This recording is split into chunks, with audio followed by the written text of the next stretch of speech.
Rien de ce qu'a dit Simon ne m'a appris. On n'avait pas du tout la même conception du débat. Comment avez-vous vécu le débat et que pensez-vous de ce qui a été dit et de ce qui a été débattu? Moi, je crois que tout ce qu'a dit, répété, re-répété le jeune Simon, tient en une phrase, en fin de compte. C'est cette phrase de la Genèse, où Dieu promet, je cite, à Abraham, toute cette terre entre le fleuve d'Égypte et le fleuve Euphrate. C'est vrai, c'est écrit dans la Bible, c'est indiscutable. Mais qui y croit? Les juifs religieux, peut-être quelques juifs non religieux qui y trouvent avantage, mais pas nécessairement les chrétiens, les musulmans, les bouddhistes, évidemment les agnostiques ou les athées. Donc il y a, si vous voulez, un vrai problème. Comment le jeune Simon résout ce problème? En sautant, et à mon avis c'est dangereux, de la religion à la génétique. Il y a, nous dit-il, un ADN juif. D'abord, c'est faux. Il n'y a pas d'ADN juif, et en tout cas, il ne recouvre pas tous ceux qu'on appelle juifs aujourd'hui. Mais surtout, s'il y avait un ADN juif, vous imaginez bien que les dirigeants israéliens nous en auraient informés depuis longtemps.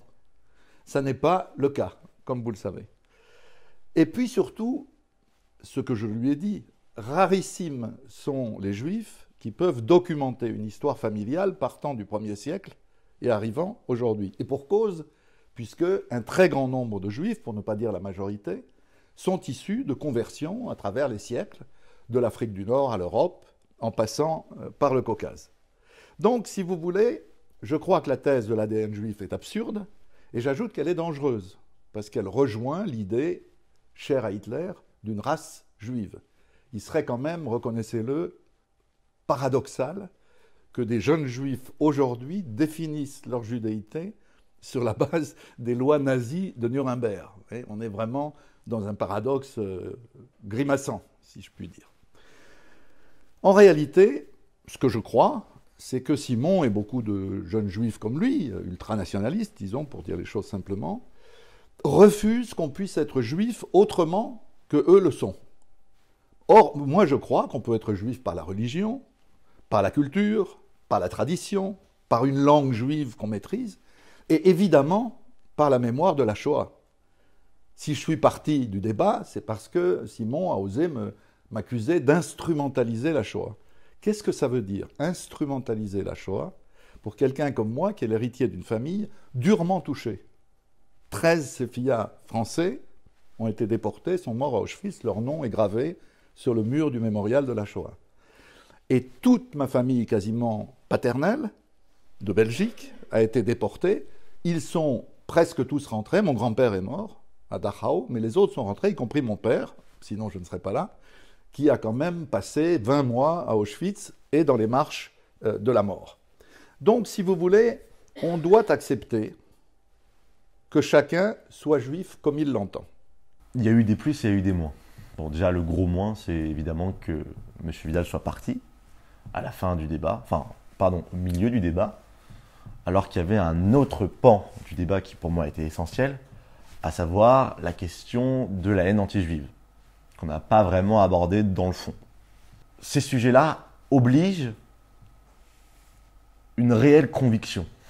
Et c'est pour ça que moi, ce qui me plaît beaucoup dans le format du ring, c'est vraiment la possibilité que vous nous donnez d'échanger de manière assez pugnace, de faire entrer en collision des idées, mais sur un format long. Ce qui nous permet en effet d'avoir cet aspect très épique pas de la diatribe, mais de l'échange, de la confrontation des idées, et en même temps d'avoir un débat de fond et ne pas s'enliser dans les punchlines qui, elles, sont un peu inutiles.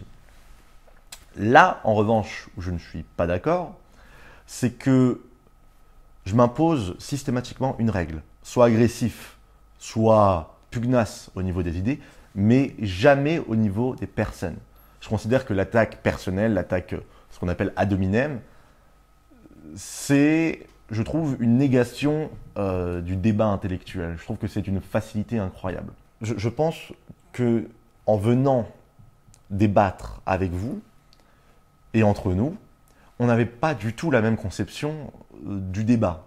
C'est-à-dire que ma conception à moi, c'était la conception d'un échange punchy, vigoureux des idées, sans jamais rentrer dans l'émotionnel, sans jamais rentrer dans l'affect. Peut-être que c'était... Et c'est pas pertinent de rentrer dans l'affect? Alors ça peut l'être. Lui, c'est justement ça.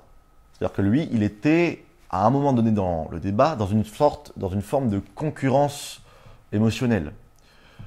Moi, je peux vous faire pleurer aussi, si vous voulez. Ce que je veux dire, c'est que, et c'est pas mon objet, mais je trouve que trop souvent, que ce soit à la télé, que ce soit dans les médias, l'émotion, c'est le fil conducteur de toutes les discussions. Sauf que la réalité, c'est que les émotions, et c'est la conviction, on peut ne pas la partager, dépendent d'une personne à une autre. Et donc, ça limite le débat. Si on est tous là à ressentir des émotions et à utiliser son identité comme une forme d'argumentaire, ça limite le débat parce qu'on ne peut pas débattre d'émotions. On débat d'idées, de faits, on essaye d'être rationnel. Et c'est pour ça que moi, je regrette, et peut-être que je m'en veux un peu aussi, d'avoir blessé Monsieur Vidal, parce que moi, j'ai absolument rien contre Monsieur Vidal. Sauf que moi, je viens pour défendre mes idées. Il vient pour défendre ses idées. Sauf que malheureusement, moi, il y a eu une asymétrie, en fait, une non-concordance d'objectifs. Est-ce qu'il y a un point qui vous a convaincu ou qui vous a fait réfléchir sur vos propres opinions? Je dirais qu'il ne m'a pas fait changer d'avis sur grand-chose. Malheureusement, déjà, le débat n'a pas pu arriver jusqu'à la fin. Il a affiné, en tout cas, ma compréhension de ce qui tourmentait un certain nombre de juifs dans son cas, à savoir une vraie crise identitaire, une vraie crise d'identité. Et cette crise d'identité, il la met en exergue, notamment quand il nous dit cette phrase qui est incroyable. « Moi, je suis juif parce que mon père était à Auschwitz. » Et c'est pas quelque chose de nouveau. On va aux États-Unis, la plupart des juifs sont très assimilés, ne sont pas du tout religieux. Quand on leur demande pour vous c'est quoi être juif, c'est la mémoire de la Shoah. Eh bien, je trouve que d'une certaine manière, et c'est horrible à dire, mais pour que des juifs qui ont 3000 ans d'histoire derrière eux en viennent à ne conserver de leur judéité, voire de leur judaïsme, je pense que j'ai fait la différence dans le débat, que la mémoire victimaire, que la souffrance, eh bien, d'une certaine manière, c'est donner raison à ceux qui ont voulu nous détruire. C'est un peu ce que dit Sartre. C'est le juif n'existe que par l'anti-juif, que grâce à l'anti-juif. Vous savez, j'ai 71 ans, je travaille depuis un demi-siècle sur ce conflit, j'ai fait beaucoup de bouquins, j'ai fait un très grand nombre d'articles, je fais 1 à 2 reportages par an, donc disons que j'ai quand même une connaissance minimale, disons, de ces sociétés et de leurs conflits. Rien de ce qu'a dit Simon ne m'a appris. Ça m'a surtout appris sur Simon et sur ceux qui, comme lui, croient qu'on peut réduire un conflit qui est un conflit sans doute le plus long aujourd'hui de l'histoire contemporaine à une espèce de récit antique fondé sur des réalités ethniques. Tout cela me paraît, comment je dirais, j'ai eu l'impression d'être beaucoup plus jeune que Simon. J'ai eu l'impression que Simon était beaucoup plus vieux que moi pour se raccrocher à des histoires raciales et ethniques ou ethnico-religieuses qui me semblent quand même avoir démontré leur faillite, en tout cas en matière historique. Est-ce que vous avez une phrase, une citation, une punchline de vous ou de quelqu'un d'autre que vous portez au quotidien et que vous aimeriez que les gens gardent en tête? Oui, je l'ai dite dans votre débat.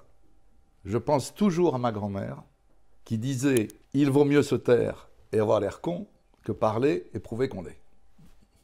Eh bien, je dirais que c'est « J'aime me beurrer la biscotte » de OSS 117. Je n'ai pas vu le 3 encore.